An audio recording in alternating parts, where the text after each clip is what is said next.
अस्सलाम वालेकुम। आज हम एग्जामिनेशन ऑफ जॉइंट के बारे में पढ़ेंगे। जब भी कोई पेशेंट आपके पास आएगा जॉइंट डिफ़ॉर्मिटी के साथ, जॉइंट की किसी भी डिज़ीज़ के साथ, तो आपको सबसे पहले क्या करना होगा, जॉइंट को एग्ज़ामिन करना होगा, ठीक है। तो जॉइंट को एग्ज़ामिन करने के हमारे पास कुछ प्रिंसिपल होते हैं, ठीक है। उस प्रिंसिपल का एक छोटा सा निमोनिक है जिसको आप इजीली याद कर सकते हैं, PIP. P stand for palpation, I stand for inspection and the P stand for passive movement. Okay, अच्छा तो सबसे पहला जो स्टेप है वो इंस्पेक्शन है, यानी कि हम इंस्पेक्ट करेंगे, देखेंगे, लुक, इसमें हम क्या करेंगे, देखेंगे। अब हमारे जो जॉइंट है वो सारे बायलेटरल है, मीन दैट लेफ़्ट जॉइंट भी है और राइट जॉइंट भी है, ठीक है। अगर पेशेंट आ रहा है, उसको लेफ़्ट जॉइंट में कोई प्रॉब्लम है, तो आपने साथ ही साथ जो उसका राइट जॉइंट है उसको भी ऑब्ज़र्व करना है, ठीक है। इसमें आपको आसानी होगी, आप इजीली कंपेयर कर पाएंगे, इजीली अंडरस्टैंड कर पाएंगे चेंजेस को जो आपको नज़र आएंगी, ठीक है। अब क्या होता है कि हम सबसे पहले स्किन को देखते हैं, जो वो वाली उस स्किन को देखते हैं जिसने जॉइंट, जैसे कि हम यहाँ पर पिप जो हमारा जॉइंट है, ठीक है, इसकी हम एग्जांपल लेते हैं। तो इसमें हमारे पास क्या है कि हम सबसे पहले इसकी जो स्किन जिसने कवर किया हुआ जॉइंट को, उसको ऑब्ज़र्व करेंगे। हम देखेंगे कि यहाँ पर कोई स्कार तो नहीं प्रेज़ेंट। अगर कोई स्कार प्रेज़ेंट है तो इसका मतलब है कि कोई ट्रॉमा होगा या किसी इंजरी की वजह से ये स्कार जो है प्रेज़ेंट है। तो इस स्कार की वजह से क्या होता है कि मूवमेंट जो लिमिट हो सकती है इस जॉइंट की, ठीक है, ये स्कार अलाउ नहीं करता प्रॉपर मूवमेंट होने में, ठीक है। इस वजह से हम स्कार को देखेंगे।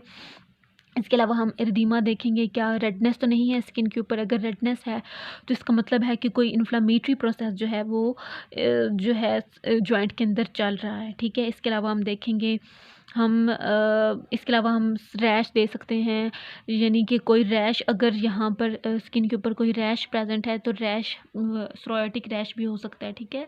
सोरोसिस की वजह से जो सोराइटिक अर्थराइटिस होता है, ठीक है, वो हम रैश दे सकते हैं, वस्कुलाइटिक रैश दे सकते हैं। ये हमारे पास एक्चुअली वेसल्स की डिज़ीज़ है जिसमें जो है स्किन के ऊपर जो है रेड से स्पॉट जो है वो बन जाते हैं, ठीक है।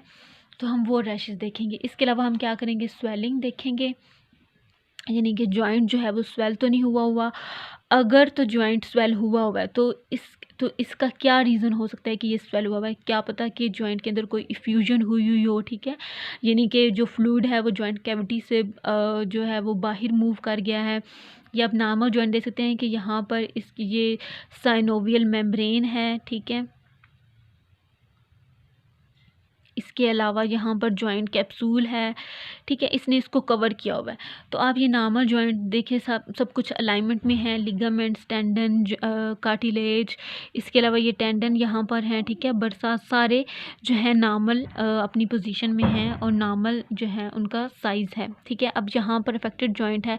अब ये अफेक्टेड जॉइंट है, ये किसी भी डिजीज़ से अफेक्ट हुआ हो सकता है कि रिमोटॉइड आर्थराइटिस से, ठीक है, ओस्टियोआर्थराइटिस से, किसी भी डिज़ीज़ से। तो अब ये आप देख सकते हैं कि किस कदर यहाँ पर इन्फ्लेमेशन हुई हुई है, यहाँ पर इन्फ्लेमेशन और स्वेलिंग हुई है। अब इन्फ्लेमेशन जो है या स्वेलिंग इफ्यूजन की वजह से हो सकती है, या फिर कोई बोनी ओवर ग्रोथ है, ठीक है, वो बहुत ज़्यादा जो है वहाँ पर बोनी ओवर ग्रोथ डेवलप हो गई है, उसकी वजह से भी स्वेलिंग आपको नज़र आ सकती है। या फिर जो एसोसिएटेड स्ट्रक्चर है जॉइंट के, एसोसिएटेड स्ट्रक्चर जो जॉइंट के हमारे पास, यानी कि जॉइंट जो है 2 बोन के अंदर बनता है, ठीक है, और उसके अलावा जो भी स्ट्रक्चर इस जॉइंट को कवर कर रहे होंगे वो उसके एसोसिएटेड स्ट्रक्चर्स होंगे। उन एसोसिएटेड स्ट्रक्चर में कोई किसी की कोई इन्फ्लेमेशन हो गई है, ठीक है, जैसे कि किसी टेंडन की इन्फ्लेमेशन हो गई है, बरसा की इन्फ्लेमेशन हो गई है, तो उसकी वजह से भी हमें जॉइंट के ऊपर जो है वो स्वेलिंग नज़र आ सकती है। देन जो हम देखेंगे जॉइंट डिफ़ॉर्मिटी को, कि कोई भी डिफ़ॉर्मिटी, यानी कि फॉर्मिटी मीन उसकी फॉर्म, जॉइंट की फॉर्म जो है वो डीफॉर्म हो गई है, डिस्टर्ब हो गई है, ठीक है। अगर तो आपको जॉइंट की डिफ़ॉर्मिटी नज़र आती है, तो डिफ़ॉर्मिटी जो होती है ना वो ऐसे मतलब कि एकदम से डेवलप नहीं होती। एकदम से डिफ़ॉर्मिटी तब डेवलप होगी जब कोई एक्सीडेंट हुआ है, ठीक है, जैसे कि उसके रिज़ल्ट में डिसलोकेशन हो गई है, या कोई एक्सीडेंट हुआ है उसके रिज़ल्ट में सबलेक्शन हो गई है, तो डिफ़ॉर्मिटी एकदम से डेवलप हो सकती है। लेकिन डिफ़ॉर्मिटी अगर दूसरे केसेस में देखा जाए तो एकदम से डेवलप नहीं होती, ये टाइम लेती है, ठीक है। बॉडी के अंदर चेंजेस आने में टाइम लगता है। तो जिस तरह के रिमोटॉइड आर्थराइटिस की अगर हम बात करेंगे, ठीक है, ये क्रोनिक आर्थराइटिस है हमारे पास, जिसके रिज़ल्ट में जैसे कि हमने कहा सिमेट्री जो होती है जॉइंट की, वो जो जॉइंट का एंगल होता है वो डिस्टर्ब हो जाता है, ठीक है, जैसे कि फिर बोर्ड लेग या फिर वेरस लेग जो है वो डेवलप हो जाती हैं। तो अगर डिसलोकेशन की बात करें तो डिसलोकेशन हमारे पास क्या होता है कि जॉइंट जो आपस में एक दूसरे से जुड़े हुए होते हैं वो कम्प्लीटली सेपरेट हो जाते हैं, तो हम उसको डिसलोकेशन का नाम देते हैं। और सबलेक्सेशन में हमारे पास क्या होता है कि पार्शली डिसलोकेट होते हैं, यानी कि पार्शली मतलब कि कहीं ना कहीं से वो एक दूसरे से जुड़े हुए होते हैं, ठीक है। तो हम इसको पार्शल डिसलोकेशन सबलेक्सेशन का नाम देंगे, ठीक है। दूसरा हम क्या सकते हैं, मसल वेस्टिंग को चेक कर सकते हैं। मसल वेस्टिंग जब आप देखेंगे ना, मतलब कि इस साइड के जॉइंट को और इस साइड के जॉइंट को, तो ये बहुत थिन होगा, यहाँ पे मसल जो है वो बिल्कुल उनका मैस डिक्रीज हुआ हुआ होगा, ठीक है। जबकि इस साइड का जॉइंट जो है वो नॉर्मल होगा, ठीक है। ये हर केस में नहीं होता, ये तो एग्जांपल के लिए मैं आपको बता रही हूँ कि मसल वेस्टिंग में क्या होता है कि जो मसल होते हैं वो बिल्कुल जो है वो इस तरह से जो है जॉइंट इस तरह से कन्वर्ट हो जाएगा, बिल्कुल मतलब कि मसल का मैस जॉइंट के ऊपर नज़र ही नहीं आता, ठीक है। लिम्ब के ऊपर, उस अफेक्टेड लिम्ब के ऊपर नज़र ही नहीं आता, ठीक है। अब ये किस वजह से मसल वेस्टिंग हो सकती है कि पेशेंट जो है वो मसल को यूज़ ही नहीं कर रहा, ठीक है। डिसयूज़ का मतलब क्या होता है कि वो उसको यूज़ ही नहीं कर रहा। अब यूज़ वो किसी, उसको प्लास्टर ऑफ पेरिस लगा हुआ है, या फिर उसको कोई उसका एक्सीडेंट हुआ था, उसकी फ्रैक्चर की वजह से वो नहीं यूज़ कर रहा, उसकी वजह से मसल वेस्टिंग हो सकती है, या फिर और अदर रीज़न हो सकते हैं। इसके अलावा नर्व इंट्रैपमेंट, यानी कि उस मसल को नर्व उसकी सप्लाई ही नहीं कर रही, तो जब वो सप्लाई नहीं करेगी, कॉन्ट्रैक्ट नहीं करेगा, तो मसल वेस्टिंग की तरफ जाएगा। तीसरी चीज़ हमारे पास मसल वेस्टिंग किस वजह से हो सकती है, इन्फ्लेमेशन की वजह से हो सकती है, ठीक है। यानी कि इन्फ्लेमेशन की वजह से भी मसल वेस्टिंग हो सकती है। तो ऐसा कैसे हो सकता है, यहाँ पर मसल पड़ा हुआ है एग्जाम्पल के लिए, ठीक है। और यहाँ पर क्या है कि सराउंडिंग स्ट्रक्चर में इन्फ्लेमेशन हुई है, कोई भी डिजीज़ की वजह से, इन्फेक्शन की वजह से, ठीक है। अब क्या हो गया है कि यहाँ पर इन्फ्लेमेटरी सेल हैं, ये डिफरेंट साइटोकाइन रिलीज़ करते हैं। ये साइटोकाइन इस रिसेप्टर को स्टिमुलेट कर रहे हैं, ठीक है। अब ये रिसेप्टर वो रिसेप्टर है जो कि मसल की प्रोटीन को डिग्रेड करेगा। ये ऐसे एंजाइम को प्रोड्यूस करवाएगा जो कि मसल की प्रोटीन को डिग्रेड करेंगे, और ऐसा ऐसा मसल जो है वो वेस्ट होता जाएंगे, ठीक है। उनका मैस जो है वो डिक्रीज होता जाएगा, ठीक है। अब दूसरी थिंग हम क्या करेंगे, पल्पेशन। पल्पेशन में आप क्या करते हैं, फील करते हैं, ठीक है। अब पल्पेशन जब आप कर रहे हैं तो आपने 3 चीज़ों का ध्यान रखना है। आपने पेशेंट, जब आप पल्पेट कर रहे होंगे तो अपने पेशेंट के फेस को देखना है, ठीक है, वो किस तरह की एक्सप्रेशन दे रहा है, उससे भी आपको अंदाज़ा होगा, ठीक है। इसके अलावा आपने जेंटल आराम आराम से पेशेंट को डील करना है, ठीक है, आपने एग्रेसिव नहीं होना। तीसरी बात, आपने पल्पेशन पॉइंट आपने उस जगह से पल्पेट करना शुरू करना है जहाँ पे टेंडरनेस बहुत कम हो, ठीक है। यानी कि जब आप टच कर रहे हो पेशेंट को, आपने पेशेंट, ये एक जॉइंट है, ठीक है, इसके यहाँ पर बहुत ज़्यादा पेन है, इस पर यहाँ पर थोड़ी कम पेन है, इस एरिया से अगर कंपेयर करें तो यहाँ पे थोड़ी कम पेन है, तो आपने यहाँ से टेंडरनेस जो है सॉरी आपने यहाँ से पल्पेशन जो है वो आगे फिर ऐसे ऐसे करके मूव करते जाना है, ठीक है।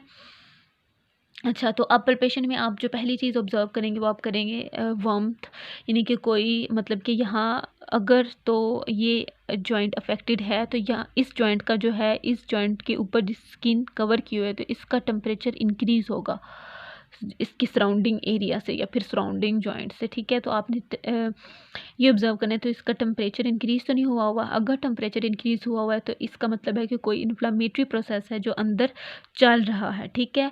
तो इन्फ्लामेशन का एक कार्डिनल साइन में हमारे पास क्या होता है कि वार्मथ भी होता है। तो इस वजह से क्या होता है कि टेम्परेचर उस एरिया का इंक्रीज़ हुआ होता है। दूसरा आपने देखना है टेंडरनेस, ठीक है। टेंडरनेस हमारे पास क्या होता है कि सेंसिटिविटी टू पेन, यानी कि पेशेंट कितना सेंसिटिव हुआ है पेन को लेकर, ठीक है। तो इस टेंडरनेस के हमारे पास 4 ग्रेड होते हैं और ये हमें लेवल ऑफ एक्यूटनेस का बताता है, एक्यूटनेस ऑफ इन्फ्लेमेशन, ओके। सो ये हमें उसका बताता है। अब जब आप पेशेंट की टेंडरनेस को चेक करेंगे तो इसमें हमारे पास ग्रेड 1 में पेशेंट आपको पल्पेट करने देगा, ठीक है। और जब पल्पेट करने देगा तो उसको, जब आप पल्पेट कर रहे होंगे तो उसको पेन फील होगी, ठीक है।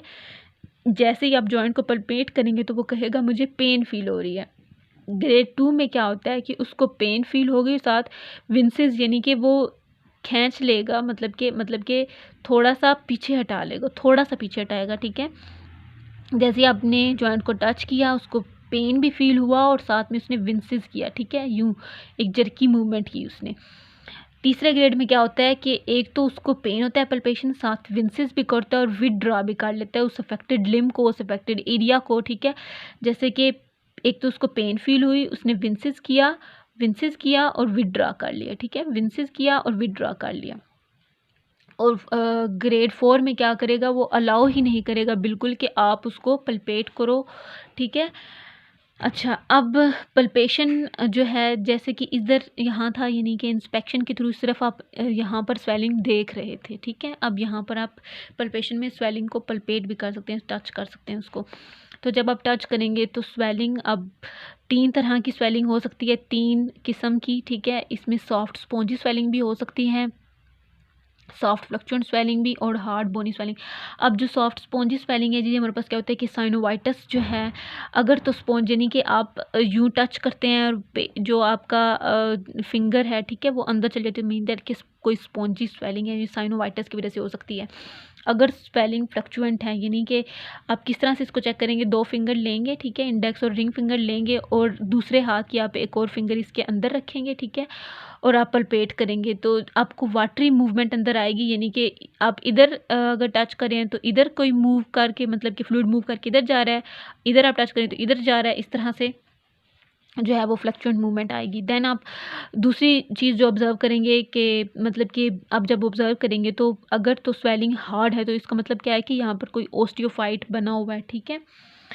तो ओस्टियोफाइट की फॉर्मेशन की वजह से जो है वो हार्ड बोनी स्वेलिंग आती है।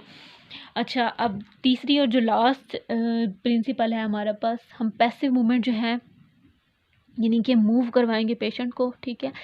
अब फुल रेंज ऑफ मूवमेंट आपने करवानी है पेशेंट को। फुल रेंज ऑफ मूवमेंट आप पैसिवली भी करवा सकते हैं, यानी कि फिजिशियन खुद परफॉर्म करवाएगा या थेरेपिस्ट खुद परफॉर्म करवाएगा, या फिर एक्टिव मूवमेंट जो है वो आप करवा सकते हैं, यानी कि पेशेंट खुद से आपको परफॉर्म करके दिखाएगा। अच्छा, अब दूसरी चीज़ आ जाती है लिमिटेशन ऑफ पैसिव मूवमेंट, यानी कि जब पेशेंट पैसिव मूवमेंट परफॉर्म कर रहा है, यानी कि आप उसको मूवमेंट परफॉर्म करवा रहे हैं और वो अपनी रेंज ऑफ मूवमेंट को पूरा नहीं कर पा रहा, तो इसका मतलब क्या है कि जॉइंट की कोई डिजीज़ या फिर कोई डिफॉर्मिटी है, ठीक है। तो और हम पैसिव मूवमेंट को ये इंडिकेटर के तौर पे यूज़ करते हैं, हम एक्टिव मूवमेंट को मतलब कि इतना स्पेसिफिक नहीं यूज़ करते, मतलब कि इतना प्रेफर नहीं करते, ठीक है। अच्छा, दूसरी चीज़ हम देखेंगे, यानी कि मूवमेंट अटेम्प्टेड। आपने मूवमेंट जो अटेम्प्ट करवानी, यानी कि पेशेंट जो मूवमेंट अटेम्प्ट करेगा या मूव करेगा किसी भी अपनी लिम्ब को, जो अफेक्टेड लिम्ब होगी उसको, तो जेंटली उसने मूव करना है, ठीक है। और दूसरा आप ऑब्ज़र्व कर सकते हैं, जब आप मूवमेंट कराएंगे तो आप इसके अलावा दो तरह की डिफ़ॉर्मिटीज़ होती हैं, फिक्स्ड फ्लेक्शन डिफ़ॉर्मिटी और फिक्स्ड एक्सटेंशन डिफ़ॉर्मिटी। फिक्स्ड फ्लेक्शन डिफ़ॉर्मिटी में क्या होता है कि जो फ्लेक्शन वाला पोस्चर है ना वो फिक्स हो गया है, ठीक है, और एक्सटेंशन अब हो नहीं रही, एक्सटेंशन नहीं हो रही, ठीक है। और फिक्स एक्सटेंशन में क्या होता है कि एक्सटेंशन वाला पोस्चर फिक्स हो गया है और फ्लेक्शन नहीं हो रही, ठीक है, ये दोनों रिवर्स हैं। अच्छा, अब हमारे पास इंस्टेबिलिटी ऑफ द जॉइंट, ये बहुत सारी मतलब कि डिजीज़ नी का डिफरेंट जो है स्ट्रक्चर, वो इस फॉर्म को एक्वायर कर लेते हैं। अच्छा, इंस्टेबिलिटी ऑफ द जॉइंट, अगर आप ऑब्जर्व कर रहे हैं कि कोई अबनॉर्मल मूवमेंट आ रही है, यानी कि जब पेशेंट मूवमेंट कर रहा है ना तो अबनॉर्मल मूवमेंट आ रही है, यानी कि जब मैं फ्लेक्शन, अगर मेरा ये वाला अफेक्टेड है जॉइंट, मैं फ्लेक्शन करूँगी ना, फ्लेक्शन जो है वो ऐसे है, ठीक है, और मैं फ्लेक्शन कैसे कर रही हूँ, ऐसे ऐसे, मेरी फ्लेक्शन नहीं सही हो पा रही, ठीक है। तो या मैं एक्सटेंशन कर रही हूँ तो वो इधर जा रही है, इधर जा रही है, तो ये अबनॉर्मल मूवमेंट है, ठीक है। कि इस वजह से क्योंकि जॉइंट को, जैसे कि मतलब कि जॉइंट को जो उसकी स्पेस में रखा हुआ होता है, लिगामेंट्स ने उसको कवर किया होता है, टेंडन ने, जॉइंट कैप्सूल ने, तो वो अब अगर स्ट्रक्चर इफेक्ट हो गए हैं, उनकी स्ट्रेंथ कम हो गई है, तो इसका मतलब क्या है कि जॉइंट जो है वो अबनॉर्मल मूवमेंट परफॉर्म करेगा और इंस्टेबिलिटी की तरफ जाएगा। और आखिरी चीज़ जो ऑब्ज़र्व करेंगे आप, जब मूवमेंट करा रहे होंगे जॉइंट की, ठीक है, तो आपको जॉइंट क्रिप्टस जो है वो फील हो रहे होंगे, ठीक है। क्रेपिटेशन, जॉइंट क्रेपिटेशन भी इसे कहते हैं, ये हमारे पास पॉपिंग और क्रैकिंग साउंड होते हैं, ठीक है। और ये किस वजह से आते हैं, एक तो एयर जो होती है ना जॉइंट कैविटी के अंदर वो इंक्रीज़ हो गई है, और जो साइनोवियल फ्लूइड है ना उसका कंटेंट जो है वो डिक्रीज़ हो गया, या फिर वो थिकन्ड हो गया, ठीक है। इस वजह से हमारे पास पॉपिंग और जो क्रैकिंग जो साउंड वो है वो ज़्यादा आते हैं, ठीक है। तो ये सारी चीज़ें हैं जो अब आप ऑब्ज़र्व करेंगे जॉइंट एग्जामिनेशन के दौरान। अगर आपको कोई भी कन्फ्यूजन हो तो आप मुझसे पूछ सकते हैं। Thank you.